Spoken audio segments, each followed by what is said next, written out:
오늘 함께 나눌 하나님의 말씀은 성경 맨 마지막 책입니다. 요한계시록 21장 1절 말씀부터 우리 7절까지 같이 말씀을 나누도록 그렇게 하겠습니다. 요한계시록 21장 1절 말씀부터 7절 말씀까지를 교독합니다. 또 내가 새 하늘과 새 땅을 보니 처음 하늘과 처음 땅이 없어졌고 바다도 다시 있지 않더라.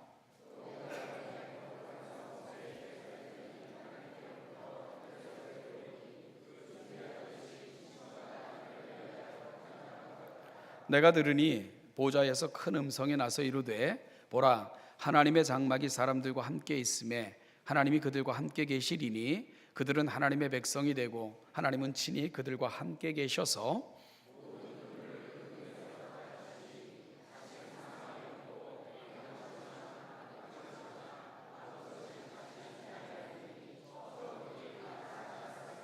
보좌에 앉으시니가 이르시되 보라 내가 만물을 새롭게 하노라 하시고 또 이르시되 이 말은 신실하고 참되니 기록하라 하시고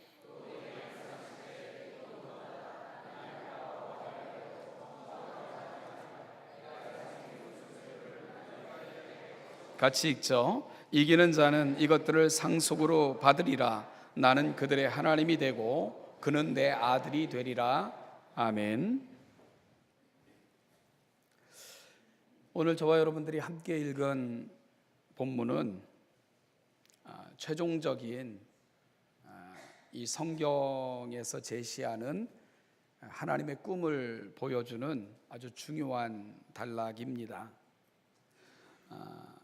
여러분 그렇다면 오늘 본문을 통해서 확인할 수 있는 하나님의 꿈이 뭘까? 하나님의 꿈이 하나님이 가장 바라시는 그분의 최종적 소망이 뭘까? 여러분은 뭐라고 생각을 하십니까? 우리 3절을 다시 한번 읽겠습니다. 주의해서 한번 같이 읽어보시지요. 시작. 내가 들으니 보좌에서 큰 음성이 나서 이르되 하나님이 그들과 함께 계시리니 그들은 하나님의 백성이 되고 하나님이 친히 그들과 함께 계셔서. 제가 이렇게 성경을 같이 읽고 나면 여러분들에게 아주 자주 하는 질문이 있습니다.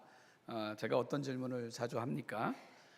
읽은 본문에서 가장 많이 쓰인 단어가 뭐죠? 라는 질문을 제가 아주 자주 합니다. 여러분 오늘 3절에서 가장 많이 자주 사용된 그 단어가 뭐죠? 뭡니까? 함께 라는 단어입니다.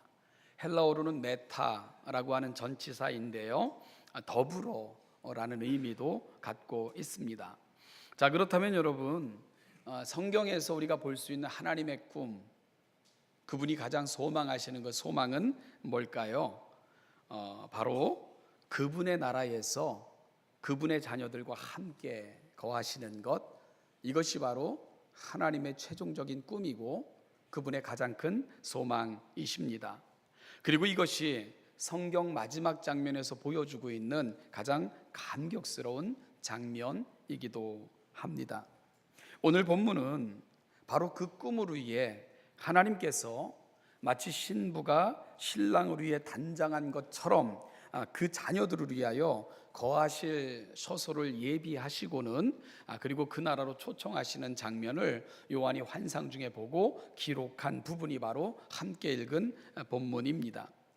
하나님께서 예비하신 그 처소의 모습과 수준 그리고 특징에 대해서는요 21장 9절 이하에서 그 나라의 모습이 어떻고 우리가 가서 거하게 될 그 장소의 특징이 뭔가 하는 것들은 자세히 설명되고 있는데요, 우리가 성경을 읽고 있으면 이 성경이 정말 아름다운 구조와 내용을 담고 있는 하나님 주신 최고의 선물이라는 것을 우리가 확인할 수 있게 되는데요, 여러분 창세기를 딱 열면, 성경 처음을 열면 여러분이 만나게 되는 내용이 뭡니까? 창조기사지요. 그런데 그 창조기사의 핵심이 뭔 줄 아시죠? 에덴 동산을 만드시는 거예요. 그리고 하나님의 형상대로 인도하신 인간을 그 에덴 동산으로 이끄셔서 그들과 함께 거하시는 것, 이것이 바로 창조의 꿈이었습니다. 그런데 인간이 범죄함으로 말미암아 이 아름다운 꿈이 상실되게 되죠. 그런데 하나님은 그 꿈을 포기하지 않으신 것입니다. 그래서 독생자 예수 그리스도를 이 땅에 보내주시면서까지 우리를 새롭게 하셔서 하나님께서 예비하신 그 나라로 다시 이끄시는 내용, 이것이 바로 성경 마지막 내용입니다. 그러니까 창세기의 처음과 요한계시록의 마지막이 한 내용을 다루고 있는 것을 알게 되며 하나님의 꿈이 온전히 성취되시는 것을 보여주고 있고, 하나님은 그 꿈이 완성되실 때까지 쉬지 않으시는 것입니다.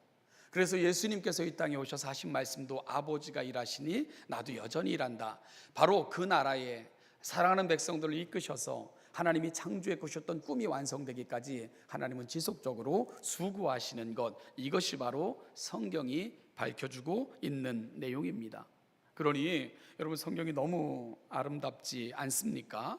한 인간이 어떤 창작의 의도를 가지고 기록을 해도 이렇게 멋진 내용이 구성되기 어려울 건데, 성경은 무려 1500여 년이 더 걸려 수없이 많은 저자들의 손을 거쳐가지고는 다양한 시대 각각 다른 사람들에 의해 기록되었음에도 불구하고 이 멋지고 아름다운 조화, 정말로 우리의 가슴을 뛰게 하는 이 놀라운 구조를 보여주고 있는 것, 어찌 하나님의 말씀이 아니고서는 가능하겠는가, 이런 생각을 하게 되는 것입니다.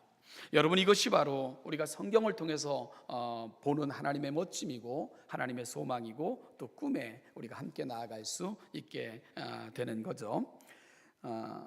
그 구약을 전공한 친구가 있는데요, 그 친구가 자신이 쓴 책 출판을 준비하면서 한번 저를 찾아왔어요. 그리고 이렇게 거기 추천사를 하나 좀 써달라고 그래가지고 그 책에 대해서 이야기하고 공부했던 내용들, 저는 이제 신약을 공부했으니까 그러면서 이제 한참 그 친구랑 얘기를 나눴던 적이 있는데, 그 친구가 쓴 책은 성경 전체를 하나님의 나라라는 관점에서 그렇게 책을 기록을 했고, 성경을 공부하고자 하는 사람들에게 굉장히 귀한 도움을 주는 그런 책을 그가 썼는데요, 그 하나님의 나라에 대해서 함께 얘기를 나누면서 제가 이제 그 신약에서는 하나님의 나라가 좀 더 구체적이고 실질적으로 그렇게 묘사되고 있고, 하나님 나라의 한층 더 친밀함이 우리 가운데 드러나 있다, 이렇게 말하니까 그 부분에 대해서 조금 더 구체적으로 한번 얘기를 나눠보자, 그래가지고 제가 그런 얘기를 했습니다.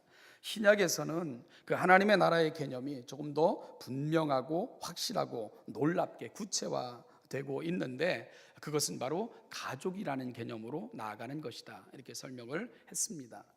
여러분, 성경은 이 땅에 아들을 보내시면서까지 우리를 사랑하신 그분을 향하여 정말로 이 땅에 오신 예수님께서는 그분을 뭐라고 부르십니까? 아버지라고 부르셨습니다. 그리고 예수님께서도 기도하실 때 마지막 그 겟세마네 동산에서도 그 하나님을 향해 뭐라고 부르시고 계십니까?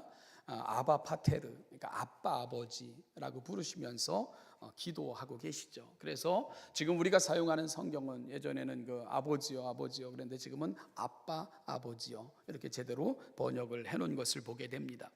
사도 바울은 예수 그리스도 안에 있는 자들에게 임하는 가장 아름답고 가장 놀라운 그 사건을 뭐라고 설명합니까? 하늘의 하나님을 아빠, 아버지, 아바 파테르라고 부르게 됐다는 사실을 이야기해주고 있습니다. 예수님은 우리를 가리켜 뭐라고 부르셨는지 압니까? 형제라 칭하노라, 이렇게 불러주셨어요. 여러분, 그러니까 결국은 성경의 이야기가 뭡니까? 가족의 이야기가 되는 것입니다.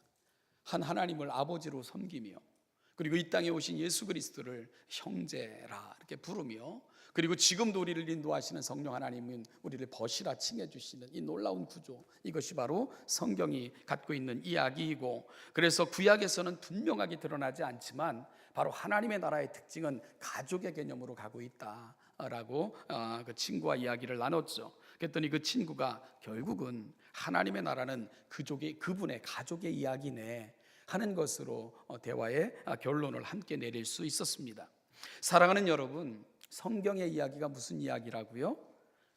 가족의 이야기라는 것입니다.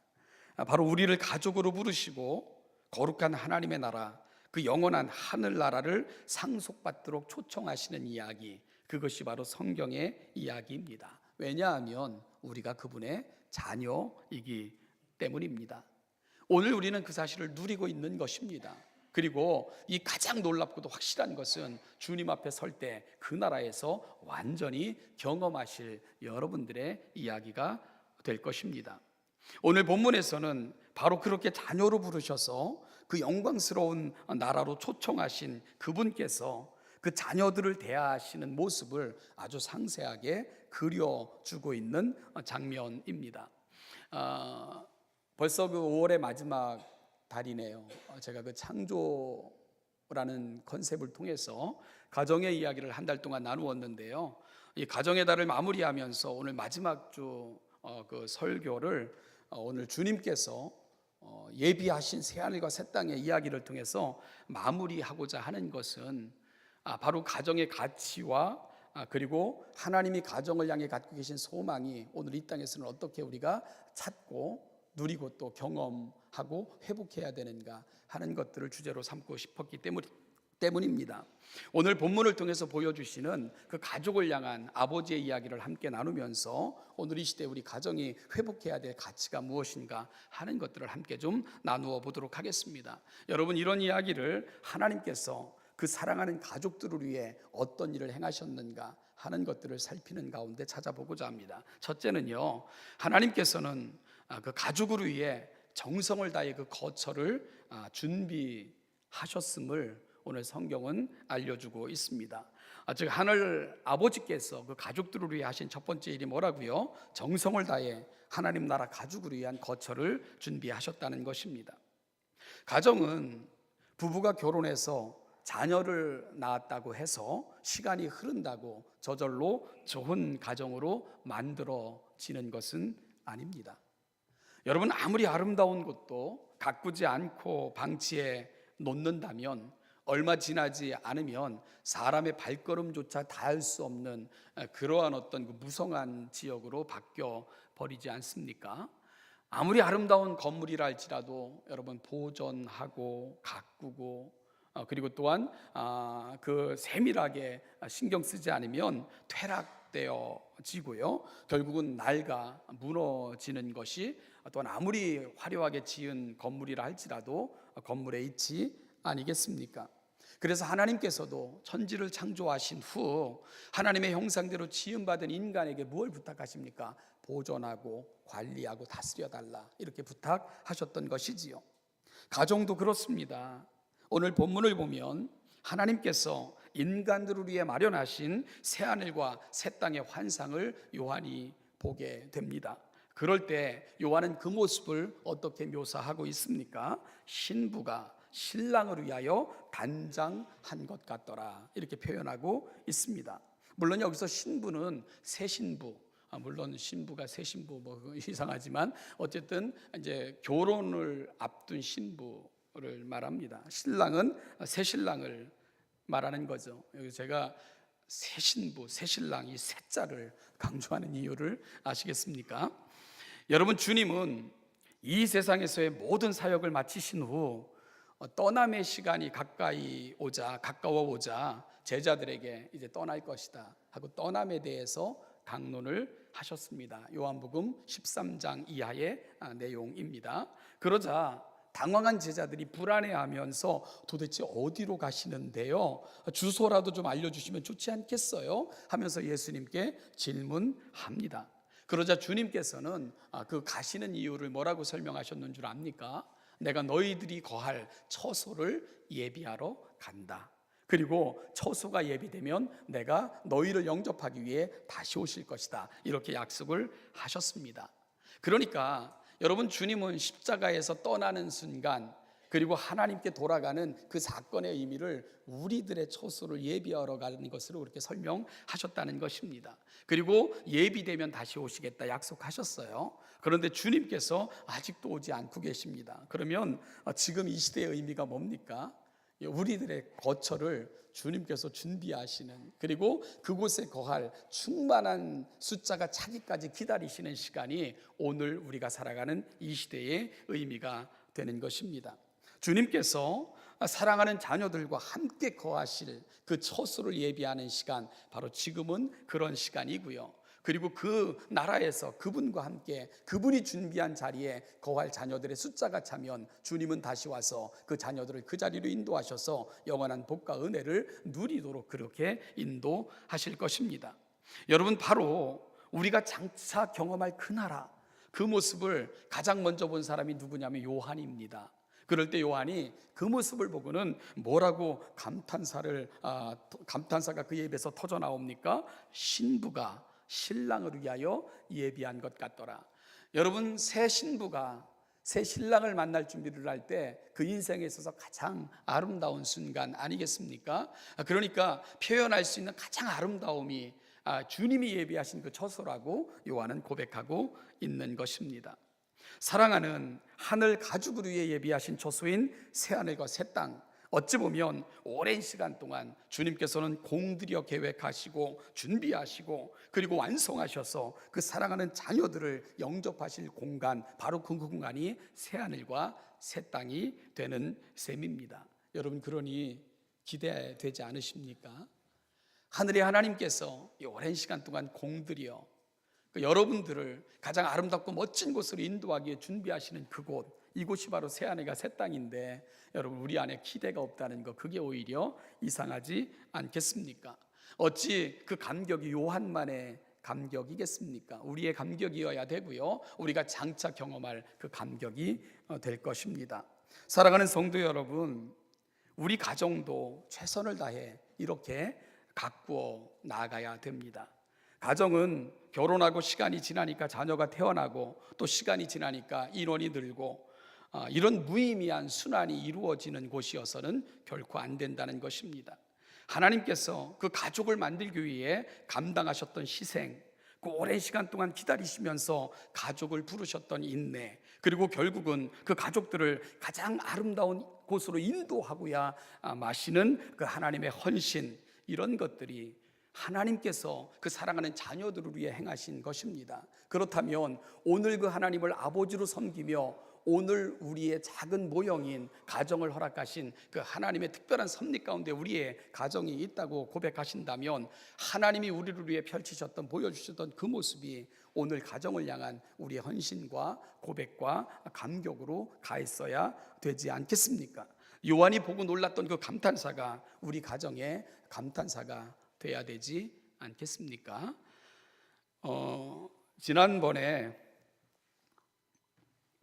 이 가정의 달 세미나에서 그 강사가 집에 가서 까꿍 해보라고 그러던데, 사실 까꿍은 어른들이 애들한테 하는 거지 애들이 어른들한테 하는 것은 아닙니다. 그렇죠? 우리 강도사님 딸, 쟤 진짜 많이 컸던데 애가 시크해가지고 잘 웃지도 않고 성격도 별로 좋은 것 같지 않고, 그런데 요즘은 정말 나아졌어요. 정말 이뻐지고 막 애가 그런다. 그러니까 잘 웃지도 않지, 성격도 별로인 것 같지. 그러니까 어른들이 걔 앞에 가서 까꿍 까꿍 그러는 거예요. 오르르 막 이러기도 하고. 왜 그렇게 합니까? 좀 웃어달라고. 그리고 좀 날 좀 봐줘봐, 이런 애걸이죠, 애걸. 그렇다고 해서 거기 감동이 생깁니까? 까꿍해서 웃는다고 감동이 있습니까? 그냥 걔가 봐주는 것도 아니고. 그러니까 까꿍은 억지 웃음이지 감동이 아닌 거죠. 여러분, 감동은 그렇게 생기는 게 아닙니다. 감동은 헌신, 희생, 인내, 기다림, 참음, 이런 것 속에서 감동이 생겨나는 것입니다. 오늘 우리가 성경을 읽으며 감동하는 부분이 그 부분 아닙니까? 여러분, 하나님께서 정말로 그 거처를 떠날 수밖에 없었던 죄 지은 우리들 포기하지 않으시고 그 오랜 세월 동안 가슴에 품으시고 결국은 창조의 꿈을 이루시고자 독생자까지 보내시면서 구속하시고, 그리고 그 아들은 우리의 처소를 예비하기 위해 지금도 애쓰시며 그 충만한 수가 차기까지 성령님 고생하시고, 그리고 그 희생의 대가로 그 자녀들이 채워졌을 때 그 예비하신 곳으로 부르셔서 함께 버리는 천국의 잔치, 이것이 바로 우리가 경험하게 될 감격이라는 것입니다. 사랑하는 여러분, 이 놀라운 감격을 이 땅에서 먼저 경험하시는 우리 신원예담교회 모든 성도들의 가정 되시기를 주님의 이름으로 축복합니다. 둘째로요, 오늘 하늘 아버지께서 그 가정을 위해서 하신 일 두 번째는 친히 그 가정의 주인이 되어 주셨습니다. 보호자가 되어 주셔서 필요를 채워 주셨다는 것입니다. 여러분, 3절을 통해 확인했던 하나님의 최상의 가치와 기쁨이 뭐라고요? 그것은 자녀들과 함께 하시는 것이라고 말씀을 드렸습니다. 일찍이 요한은 요한복음 1장 14절에서 이 땅에 오신 예수님의 사건을 이렇게 설명했습니다. 말씀이 육신이 되어 우리 가운데 거하심에, 여기서 거한다는 말은 장막을 치다라는 말입니다. 텐트를 친다, 이런 의미입니다. 예수님께서 이 세상에 오신 의미를 이처럼 아름답게 표현할 수 있을까 싶을 정도로 요한은 예수님의 사건을 설명해내고 있습니다. 바로 그 백성들의 삶의 자리로 하늘의 하나님 창조주께서 친히 걸어 들어오신 것입니다. 그리고 우리의 삶의 자리에, 우리 삶의 한복판에 그분의 거처를 정하신 것입니다. 그래서 마태는 이 땅에 오신 그분의 이름을 임마누엘, 우리와 함께 계신다, 이렇게 선언할 수밖에 없었던 것이지요. 사실 우리가 성경을 읽어보면 하나님께서 소원하셨던 그 소원을 끊임없이 보여주는 많은 예표들이 성경에는 등장을 합니다. 그 예표 중에 가장 특징적인 하나를 들라면 저는 성막의 사건이라고 설명을 합니다. 이스라엘 백성들이 가나안 땅에 들어가기 전 광야에 거할 때에 하나님께서는 특별한 장소를 지정하셨습니다. 그 장소를 일컬어 만남의 장소라, 내가 너희 가운데 함께 있다는 것의 증표로 성막이라고 이름 지어 주셨습니다. 그리고 이 성막 중에서도 가장 거룩한 곳을 지성소라 칭하시며 그곳에 하나님의 임재를 상징하는 법궤를 놓게 하셨습니다. 여러분, 그런데 성막은 어디에 설치되었죠? 그곳이 어디이든 백성들의 삶의 한자리에 성막이 놓아지도록 하나님은 그렇게 계획하셨습니다. 그리고 모든 지파들은 그 성막을 중심으로 그 주변에 텐트를 쳐야 됐고요. 그리고 그 친 텐트의 모든 분들은 성막을 향하도록 그렇게 지시되어졌습니다. 행진을 할 때는 성막을 가장 먼저 앞세우고 성막을 따라 행진하며 성막이 멈추는 그곳에 다시 주변에 텐트를 치고 머무는 이러한 방식으로 광야의 이스라엘 백성들을 인도하셨습니다. 여러분, 한번 생각을 해보시죠. 광야 이스라엘 백성들 약 한 250만 정도가 거했던 그 공간 아닙니까? 대단하죠. 그럴 때 가운데 성막이 있고 그리고 지파별로 각 세 지파씩 사방에 텐트를 칩니다. 그 장면을 요즘 현대 과학기술을 빌어 항공 촬영을 한번 그 모습을 촬영할 수 있다면 촬영한다고 생각하면 그 모습이 어땠을 것 같다는 생각이 듭니까? 마치 저는요, 꼭 원은 아니더라도 이게 원형 극장을 보는 것 같은 아마 그런 느낌이었을 것 같다는 생각이 들어요. 여러분, 우리가 천지 창조를 볼 것 같으면 온 우주가 창조됩니다. 그리고 하나님의 관심은 그 모든 창조물 중에 지구를 향하시고요. 그리고 지구 중에서도 에덴 동산을 특별히 꾸미시고 그리고 그 에덴 동산에 하나님의 특별한 형상대로 지음받은 인간을 그 자리에 두게 하십니다. 그 자리로 인도하셨습니다. 그렇게 해서 창조가 완성이 된 거죠. 그러니까 창조의 질서를 보면 온 우주에서 지구에서 에덴 동산으로, 에덴 동산에서 아담으로 하나님의 관심에 그 포커스가 점점점 집중되어지는 구조로 진행되고 있는 것이 창세기에서 볼 수 있는 창조의 구조입니다. 그런데 이런 놀라운 우주의 질서, 창조의 질서가 그대로 보여지는 곳이 어디냐면 바로 성막이라는 거죠. 하나님이 그 중심에 거하십니다. 그곳에서 백성들을 만나십니다. 마치 아담과 하나님이 에덴을 거니시면서 함께 교제했던 것처럼 말이죠. 그리고 그 주변은 소우주가 펼쳐지는 것 같은 구조. 그래서 성막은 하나님의 천지창조를 다시 대변해 주는 것 같은 역할을 하게 되는 것이고, 그 중심의 핵심은 바로 너희란다 하고 말씀하시는 하나님의 특별한 음성이 그렇게 머물며 울려 퍼지는 장소, 그것이 바로 성막이 갖고 있었던 구조가 보여주는 특별하고 아름다운 모습입니다. 여러분, 그런데요, 이 놀라운 창조를 통해, 그리고 여러 가지 하나님께서 상징들을 통해 보여주셨던 그 모든 것들이 완벽하게 이 땅에 이루어지는 사건이 발생을 합니다. 그 사건이 뭔지 아시죠? 예수 그리스도 사건입니다. 예수 그리스도께서 친히 그 백성들의 삶의 자리 그 한가운데로 걸어 들어오신 것입니다. 말씀이 육신이 되어 우리 가운데 거하신 거죠. 그래서 그 하나님을 임마누엘이라고 불렀던 것입니다. 그 백성들과 함께 하시면서 하나님의 나라를 선포하시고 그 백성다움을 가르치시고, 그리고 그 나라 백성들을 치유하셨습니다.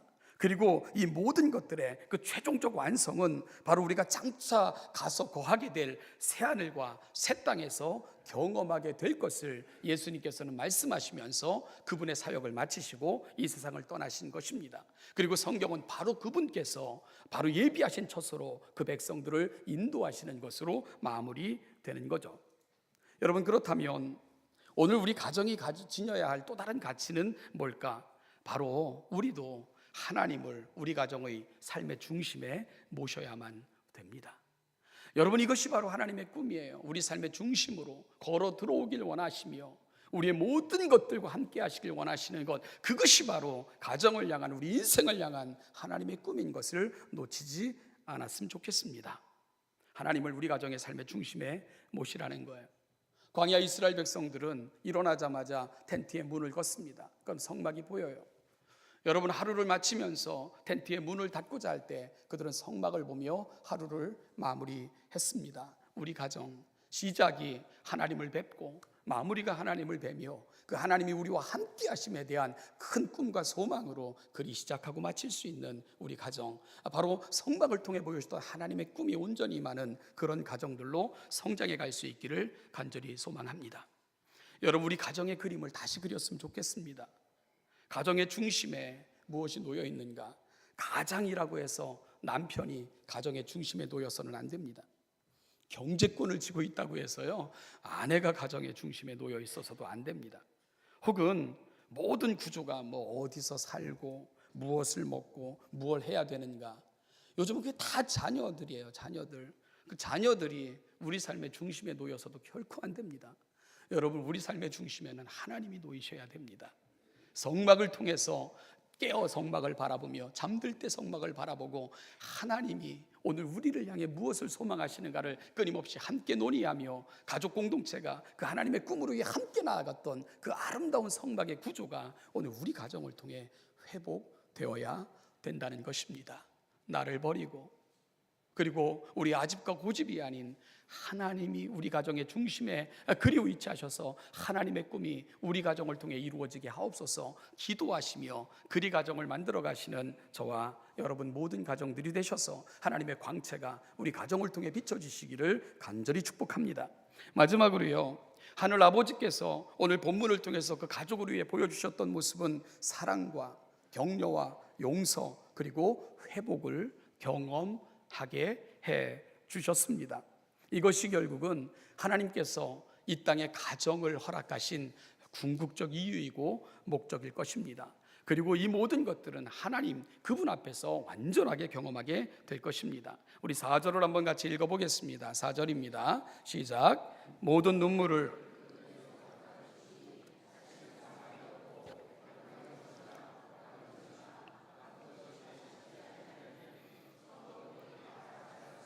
(6절) (7절을) 같이 읽습니다. 시작. 또 내게 말씀하시되 이루었도다. 나는 알파와 오메가요 처음과 마지막이라. 내가 생명수 샘물을 목마른 자에게 값없이 주리니 이기는 자는 이것들을 상속으로 받으리라. 나는 그의 하나님이 되고 그는 내 아들이 되리라. 아멘. 본문을 보면 눈물, 사망, 애통, 곡, 아픈 것, 이런 것들이 등장합니다. 세상에서 경험했던 것들입니다. 그런데 하나님, 그분이 아버지가 되시는 그 나라에 이르러서는 이 모든 것들이 다 해결이 되는 거예요. 눈물 흘릴 일이 없고요, 사망이 없고, 애통하는 것이나 곡하는 소리가 들리지 않고, 여러분 그런가 하면은 하나님께서 그 목마름까지도 해결해 주시는 그 나라, 바로 하늘나라, 우리의 가족의 이야기임을 요한은 기록으로 보여주고 있는 것입니다. 여러분, 이런 것들이 가능한 게 뭐죠? 그곳은 아버지가 계시기 때문입니다. 바로 하늘 아버지가 그 자녀들에게 이와 같은 것들을 경험케 하기 때문인 거죠. 오늘 우리 가정에서 이런 것들이 경험되고 있는가를 깊이 한번 물을 필요가 있는 것입니다. 몇 년 전에 이 가정의 달 설교하는 게 참 조심스럽다는 생각을 했는데요, 제가 많이 하는 말 중에 부모는 하나님 같은 분이다. 그래서 유대인들은 하나님의 계명을 대신 하나님을 향한 계명 쪽으로 위치시킨다, 이런 말을 하면서 자녀들에게 부모님은 하나님 같은 분들이기 때문에 하나님 섬기도 부모님을 섬겨야 된다라고 설교를 했습니다. 여러분, 이것이 성경이 가르쳐주는 너무나도 놀라운 진리입니다. 그런데 이 설교 끝나니까 어떤 분이 저한테 아이고, 이 설교 우리 아들이 들었어야 되는데 그러면서 아쉬워하기도 하셨는데요. 그때 제가 아주 가슴 아픈 전화 한 통을 받았습니다. 하수연이었습니다. 어떤 전화였는지 아십니까? 목사님, 자식들한테 부모님께 효도하라고만 설교하지 마시고요, 제발 부모님들한테 자식들에게 좀 잘하라고 좀 설교 좀 해달라는 거예요. 숨을 쉴 수가 없다는 거야. 숨을 쉴 수가 없다. 그러면서 막 호소를 하고 하소연을 하고 견딜 수가 없다는 거예요. 그러면서 전화를 제가 받았어요. 진짜 그 정신이 아득해졌습니다. 숨을 쉴 수가 없대. 숨을 쉴 수가 없대. 여러분, 우리 이 시대를 살아가는 그 가정의 상처들, 그 아픔들이 그 전화를 이렇게 스멀스멀 이렇게 기어 나오는 것 같은 그런 느낌을 이렇게 받았어요. 그 얼마나 많은 상처들을 우리가 안고 살아가며 그 상처가 또 다른 상처를 만들어내고 정말 아름다워져야 될 가정들이 시간이 지나면서 얼마나 파괴되어져 가고 있는가, 이런 것들에 대해서 너무 가슴 아프게 들었던 그런 시간이었습니다. 여러분, 세상을 살면 부모님들도 그렇지만 자녀들도 눈물 흘릴 일 많고요, 곡할 일 많고 애통할 일 많고 그렇습니다. 세상은 죽고 사는 싸움을 계속 요청하잖아요. 힘들고 아픈 거죠. 그런데 가정이라는 공간 속에서도 숨을 쉴 수가 없는 거예요. 그 속에 들어가서도 치열하듯 버텨내야 되는 그런 생존의 싸움을 또다시 경험해야만 된다면 이건 가정이 아닌 거죠. 하나님께서 이 땅에 가정을 내실 이유가 없었던 것입니다. 우리가 하나님 나라 그 놀라운 영광을 보는 것은 뭡니까? 우리의 눈에 눈물을 씻어주시는 아버지, 여러분, 우리 마음의 상처를 어루만지시는 아버지, 그리고 다시는 곡하거나 눈물 흘리지 않도록 내가 너에게 생명수 샘물이 되어주고 내가 모든 것을 걸고 내 아들이니까 너를 보호해주겠다 말씀하시는 아버지, 이게 바로 가정이 가야 될 자리라는 거죠. 가족 구성원 서로가 서로를 향해 가슴을 열고 이 모습으로 상처를 보듬어주고 치료해주고 담아주고 격려해주고 위로해주고, 그래서 다시금 힘을 얻어 싸울 용기를 얻게 되고 이런 순환들이 이루어지는 것, 그것이 바로 하나님 이 땅에 가정을 내신 그 이유와 목적이 아니겠습니까? 오늘 우리 허물을 좀 벗었으면 좋겠어요. 나는 부모니까 마땅히 자녀들이 이래야지 벗기를 바랍니다. 여러분, 사랑하는 자녀들도 오늘 이 땅에 하나님 내신 그 특별한 의미들을 마음에 담고 전수받아서 하나님 정말 우리 가정을 향한, 그리고 또 다른 세대를 소망하시는 그 소망이 뭔가를 하나님을 중심으로 다시금 우리의 가정들을 재건축해 나아가는 그러한 놀라운 결심과 결단들이 오늘 이 시간 저와 여러분들 속에 되어지기를 주님의 이름으로 간절히 축복합니다. 사랑하는 여러분, 하나님께서는 이 가정 만들고자 독생자를 포기하시면서 우리를 부르셨습니다. 지금도 그 거처를 예비하기 위해 일하고 계신 분이 우리 하나님이십니다. 그리고 이 세상 싸움 마치고 올 때 눈에 눈물 씻어주시고 가슴에 아픔을 담아내시고 그 우리의 이 땅에서 흘린 눈물들 병에 담아두셨다가 그것까지도 헤아려서 갚아주시는 분, 그분이 바로 하나님이라고 소개하고 있거든요. 오늘 이 시간 우리 안에 그 출발이 있기를 간절히 소망합니다. 나를 벗고 내가 중심이 되고 나를 위해서 그리고 나만을 위해서를 벗어버리고 먼저 하늘의 아버지처럼 누군가의 가슴으로, 누군가의 눈물로, 누군가의 마음으로, 누군가를 헤아리는 모습으로 다가가셔서 이 땅의 아름다운 가정 너가 아니라 내가 만들어 가기를 하나님 나를 그리 사용해 달라고 간구하시며 그리 하나님 앞에 나아가시는 우리 모든 신혼예담께 가정들 되시기를 주님의 이름으로 축복합니다.